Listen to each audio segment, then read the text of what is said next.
Voilà. Ouais, samedi 4 mars. D'accord. Et 6, c'est ça? C'est comme ça que ça se prononce, voilà. Et6. Voilà. Ouais. Et alors, on commence. Ouais. Alors, bonjour, Madame Wafa Agoumi.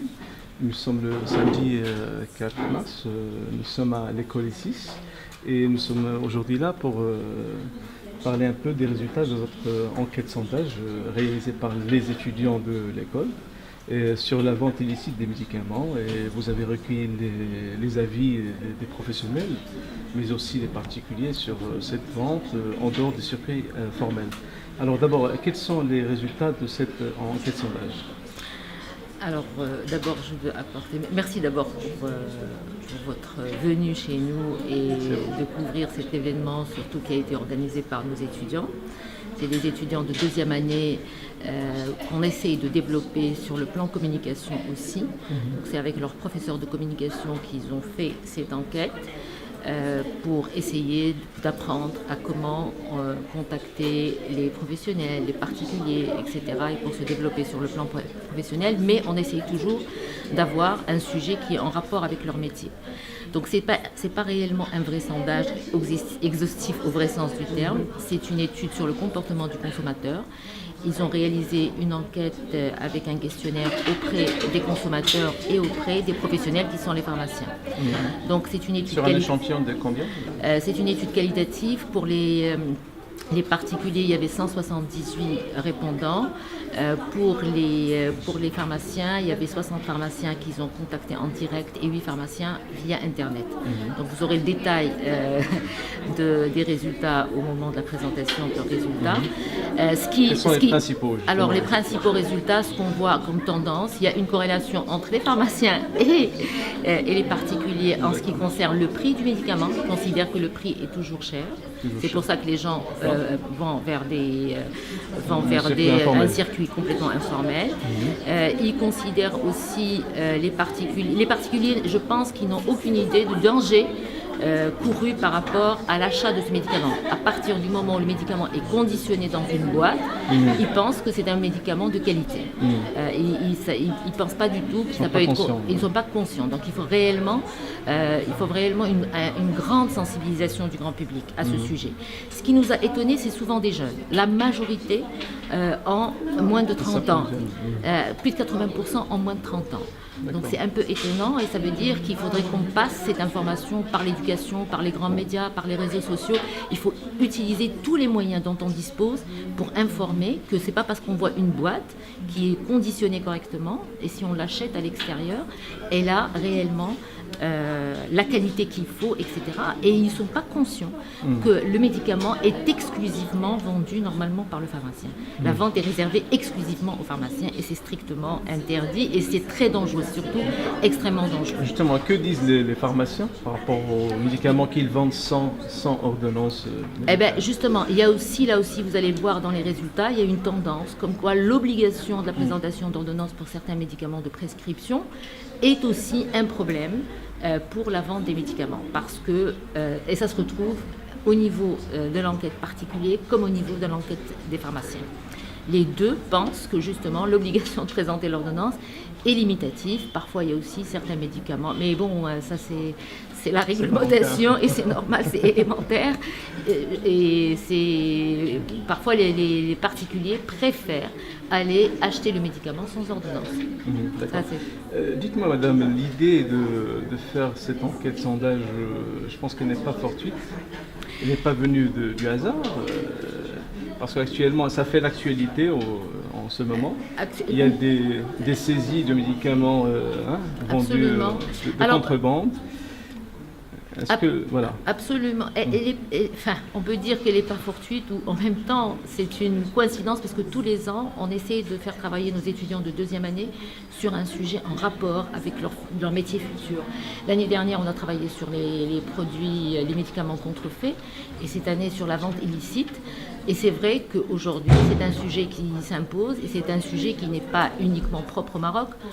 Au niveau de l'international, c'est un fléau mondial qui est généré par des contrebandiers, par la mafia. C'est quelque chose qui est extrêmement dangereuse et qui est extrêmement juteuse sur le plan financier. C'est pour ça qu'il y a des gens qui s'adonnent à ce genre de pratique.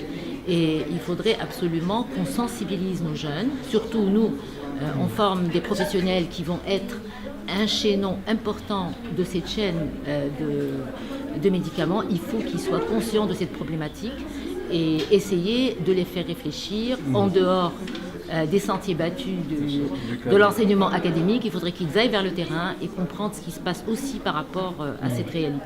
D'accord, c'est excellent de pousser ces jeunes étudiants à faire du terrain, à découvrir par eux-mêmes ce qui se passe dans la réalité.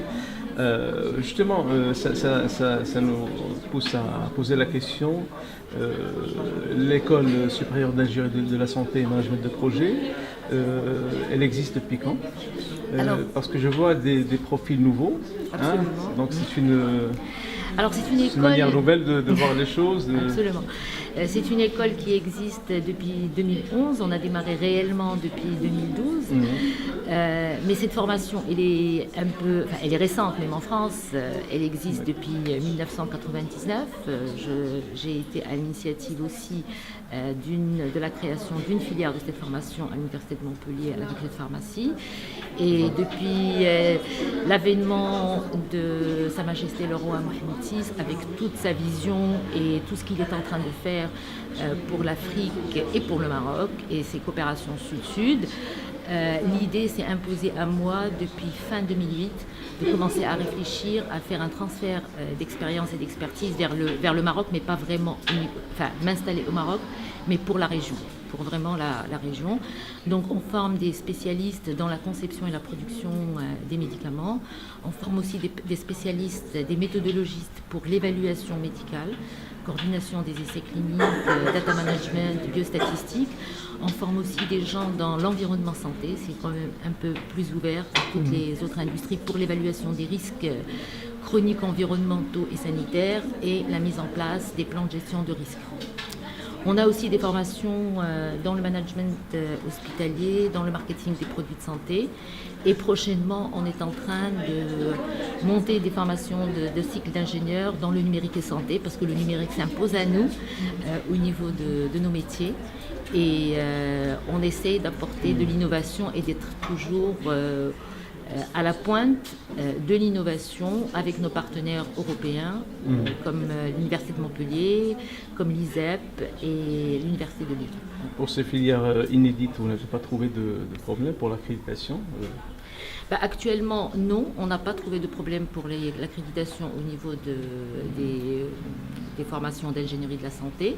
Pour les formations des cycles d'ingénieurs, on vient de déposer les demandes d'autorisation. Donc normalement, on les prévoit pour la rentrée 2017. D'accord, vous remplissez le cahier de charges exigé. Absolument. Je rappelle que vous êtes une professionnelle de la santé depuis un peu plus de 20 ans. Absolument. Alors parlez-nous de cette belle carrière. Comment est venue l'idée de tout laisser un peu tomber et de rentrer au Maroc pour créer cette école? Comme je vous ai dit, moi je suis biologiste et toxicologue de formation et j'ai aussi un MBA de l'ESSEC. J'ai travaillé pendant plus de 20 ans dans l'industrie pharmaceutique. J'ai travaillé dans la recherche, principalement dans la recherche clinique, dans différentes multinationales. La dernière, c'était Sanofi Aventis.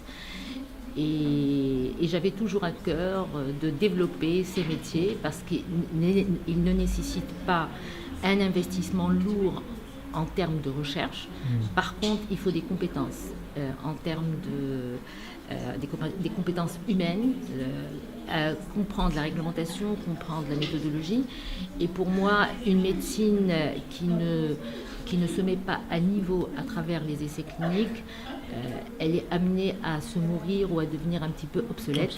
Cette médecine, la recherche clinique apporte énormément à nos médecins en termes de formation continue, d'application de nouvelles pratiques, etc.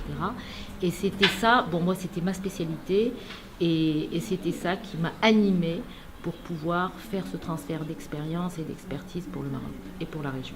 Merci Madame Wafa Agoumi et bonne continuation. Merci beaucoup. Merci.